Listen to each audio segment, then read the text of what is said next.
What's up guys? So you're probably wondering, what the hell is this? Where's the 8 series? So I absolutely have not forgotten about the 8 series. The reason I have my 7 series in, which I'm going to cover in a moment, is because it failed the national car test on our front left brake hose. So I want to get that replaced. But just to give an update, I suppose, on the 8 series, because it's been, what, 3-4 months since there's been any video or any talk on the 8 series and what I'm doing with it.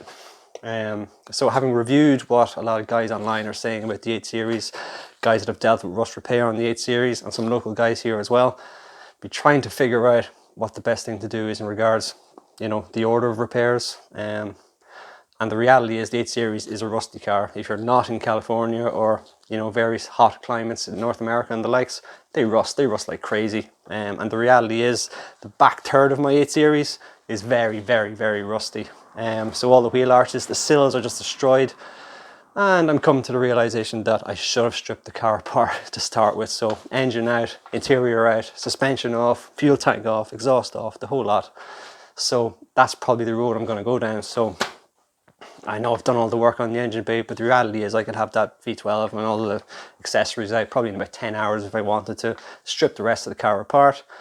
And there's some guys local to me here, which I've actually met up with, and the guys are super sound. They have a great chassis rig, basically. It's kind of like a spit, and they put the whole chassis on it, and you can rotate it 360 degrees, so, and perform whatever welding and rust repairs are required. So I may go down the route of doing welds myself, doing the basic stuff, and then giving the harder stuff to them, or maybe have them do all that themselves. But I will be stripping the car myself, and I'm going to cover all that as well myself. So, but that's where the 8 series is, and there's going to be videos coming on that very, very soon, because I want to do a compression test on that. I've rebuilt the fuel pump as well, and I want to cover all that kind of stuff too. But yeah, this is my 2005 E66 740 Li. I love this car. I've had this car 7.5 years now. Super reliable. I don't care what anybody says about the E65, E66 chassis. Super reliable, beautiful, beautiful car. This is very well spec'd, and I just want to run through with you guys my results. So that is the failure down the bottom. One of my angel lights is very, very dim, which I plan to replace actually in a future video.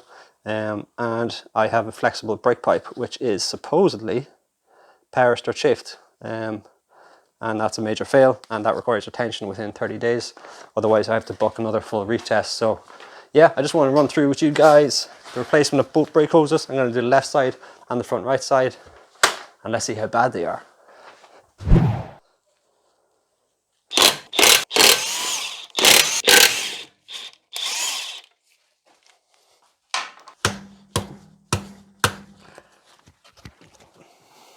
The dead blow hammer.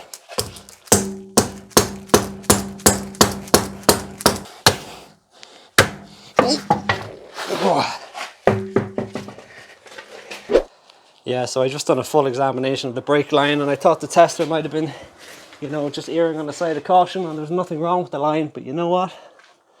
Fair call. If you notice the split in the line, just where my finger's pointing, right here where the light's shining, see the split there? So yeah, we definitely have something about to, well, maybe fail in, could be 6 months, 12 months, maybe even more, but it definitely needs to be replaced. So well spotted, NCT tester, and we get this thing swapped out. So I'm going to start by just cleaning this up and giving it a scrub.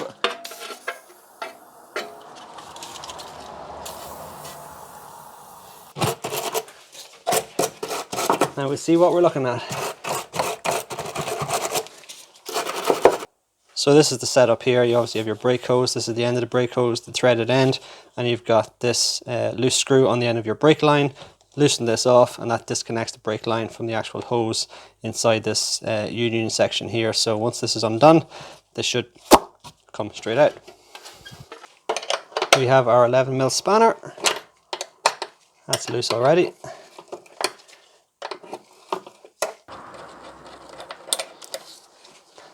That's the line fully loose, and as you can see, you can just disconnect the hose.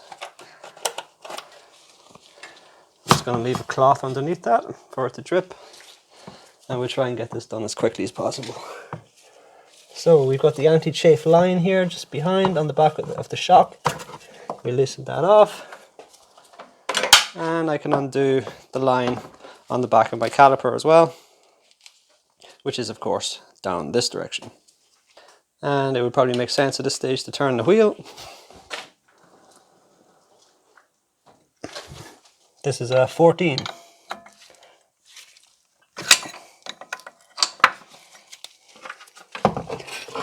And we should be able to just spin that off.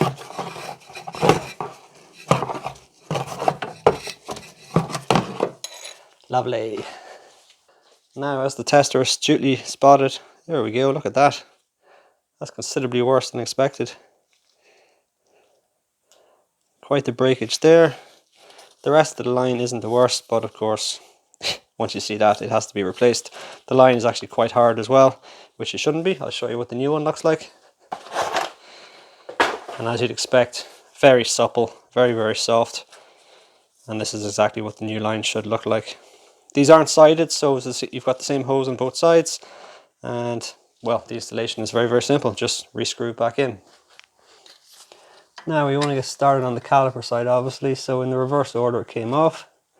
And we don't want to cross-thread it, obviously, or get dirt on the new threads. So we take it nice and easy.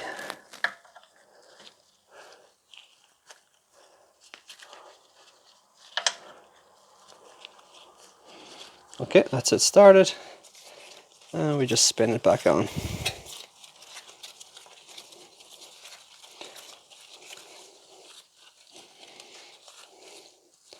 Okay, that's it, hand tight, and we just snug it up.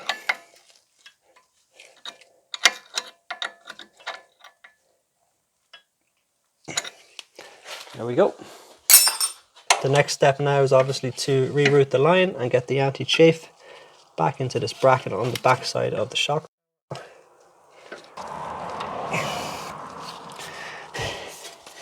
Jeez, that was a lot tougher than expected. God almighty. Okay, that's the line back in. And now I can reconnect this hose, which you should note is actually keyed, so it locks into place on this bracket. Like so. Line everything up. And then again, make sure you don't cross thread your line. Just do it finger tight until you can do it no more. And we're going to start snugging it up with the spanner.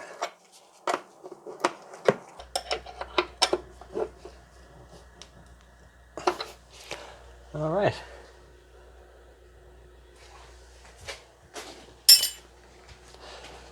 Let's dry it off and make sure it's not still leaking. And we'll just give it a minute or two. Just going to hit it with some brake cleaner. And anything else it leaked on.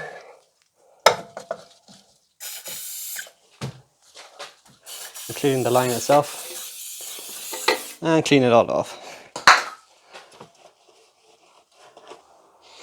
You know what? Let's give the whole thing a clean. Perfect, that's it all cleaned up. And you know what? Considering this side was so bad, let's replace the other one as well. And boom, that is the right side done as well. So it feels great to have both those lines refreshed and replaced. And the last step of the process is to bleed the brakes. So I've obviously introduced air on both sides of the car into the system. And it's important that these are bled properly to get rid of that air. So what I normally do in terms of bleeding the brakes is use these easy bleed systems. They work great. You basically pressurize this container with air from a spare tire, for example, and that kind of forces air into the system. So you can do it single-handedly. Now there are other ways of doing it. You can use these kind of one-man systems, but I find I actually have two of these, so I think one of these might be leaking, I'm not sure which, but I find these very, very simple, very effective, and I'll show you how I set it up.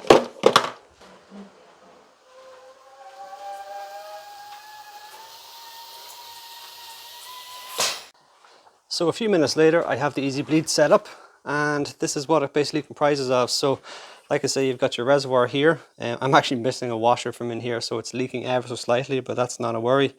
And basically all I'm doing is taking some pressurized air from a spare wheel, it pushes down on the fluid, and that forces it whoosh, straight down into your brake fluid reservoir. and that basically pressurizes the entire system. So all you have to do single-handedly is you make your way over to one of the wheel wells, and I've got a tube attached to the bleed output here on the back of the caliper, and as you can see I've already had it open for a little bit, but all I have to do is loosen off my spanner. That opens the line, and as you can see your brake fluid with air is slowly released from the line. So all you're doing is essentially waiting until the line basically flows solid. We've no more air bubbles. Essentially it is a quick process because I mean we only disconnected it at this point to here, so it should only take maybe 10 seconds or so to run completely solid in that line, which it now is. I'm happy enough with that, but I'm going to leave it run for a little bit longer because this fluid could probably do it with a bit of a refresh. I did it about 2 years ago, maybe 3 years ago. So now the important thing is that you don't run the reservoir dry, because then you basically introduce air into the entire system and you'd have to do all 4 corners. So there's no real risk of it here because the pressure here is quite low and this is reducing ever so slightly. So it'll be some time before the reservoir empties. So I have plenty of fluid there basically to do both sides. That's been running now for about 60 seconds or so. So I'll close that off.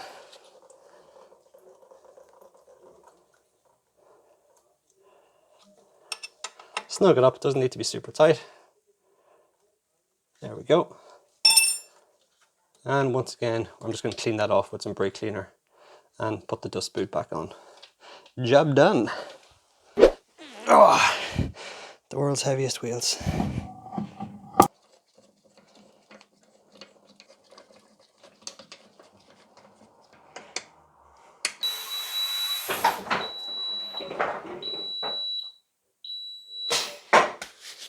Home sweet home. And I always torque these down to about 120 Newton meters with the big wrench.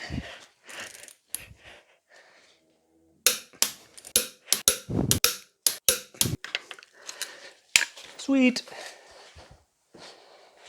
Yeah, so great feeling to get those brake hoses replaced. Very pleased, very straightforward job as you can see. I suppose I'll just give you a quick tour of the car as is. So this is 740 Li. We've got the 4-litre V8 up front. This is the Li, of course, which is the long wheelbase. Full comfort seat package in the rear, fully adjustable seats, fully ventilated seats. So you've got your heated option, cool option, fully adjustable lumbar, headrest, bolsters, the whole lot. We have rear iDrive, as you can see. That's the rear screen right there. I got new mats for it, I got new sills. We have the interior sun blinds, there is a rear blind as well. Everything functions absolutely perfectly. Vanity mirror in the roof. I absolutely love these comfort seats, they look absolutely fabulous. The headrests and the whole shebang. Fully electronic control. And you can control left and right side sunshades.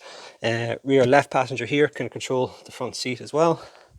We have soft close function on all 4 doors, comfort access as well, which was quite unique for 2005. And the interior is in great nick as well. Driver's seat bolster is a little bit torn up, and I do plan to replace that seat base at some stage. But yeah, same comfort seats in the front. So these were quite a rare option on E66s or E65s. Not too many of them had comfort seats, let alone the rear comfort seat package. So yeah, with this Logic 7, we've got DVD changer in the boot. We have automatic boot. We have, what else? Sunroof, electrically adjusted steering wheel, full shebang, lumbar support. It's a very highly spec vehicle. This was an ex-BMW Ireland car. This is the N62, the famous N62. It's the N63, which was in the subsequent 7 Series, 6 Series, that has a absolutely diabolical reputation. That was the one that BMW basically had the entire all but name recall where they basically replaced the entire top end of the engine. This is its predecessor, the N62. It does have its own range of issues, but once they're sorted, it's pretty, well, it's incredibly reliable. I had the center valley pan coolant pipe replaced. There's a small O-ring at the front that fails. The valve stem seals are a big thing with these because basically they smoke and churn out smoke like nobody's business. I had them replaced at about 80,000 miles and had them done again, can you believe, at about 110,000 miles. But my big mistake there was reusing BMW seals. Never use BMW seals on these. They basically run well over 100 degrees Celsius, incredibly hot engines, and the rubber just destroys itself. So we went with L-ring the second time round. My mechanic did it for me. So all stem seals replaced, including the valve covers, again with L-ring parts. So beyond, and the alternator bracket seal, that can leak as well. But like I say, 8 years, beyond stem seals, center coolant pipe, alternator seal, rock solid engine. I am on about 122,000 miles. That's just over 200,000 kilometers. Incredibly reliable car. Virtually no issues. I know people give out about the iDrive and everything. I had a full update done in around 2013 when I got the car. And the software had never been updated on the car since it left the factory in 2005, so that made a dramatic difference to how the transmission changed, how the car felt in general, and zero issues with it in that amount of time. I did have the Logic 7 amp rebuilt. That's essentially it. I've done the odd parking sensor here and there, basic servicing, brake pads, do all the changes myself. Incredibly reliable. I really can't fault this car at all. Yeah, we've got the Style 149 20-inch wheels. It's not a sport package, but they are the sport wheels. The dealer must have changed them at some point because there's a Style 95 19-inch in the boot. And we have adaptive xenons as well. So they basically turn left and right as you turn the steering wheel. Bi-xenons as well. I've detailed this car several times. I've done paint correction. It does need another bit of attention. But otherwise you can see it's in incredibly good nick. It looks the absolute part, very shiny. Yeah, absolutely delighted with this car. So yeah, I suppose that about wraps up the whole video. Oh yeah, I'll show you automatic tailgate. And the Style 95 wheel is in here too. So that's a Style 95. Rear DVD changer. We have the DVD based nav too. And then the battery is actually located in the back there just below the jack, and all that kind of crack. So that wraps up the video on the 740. I hope to have a whole lot more content on the 7 Series in coming weeks and months. I'll be doing a service on it pretty soon, and obviously a whole lot more content with the 8 Series as well. So stick with me, give me a like, give me a subscribe, and I'll see you on the next video.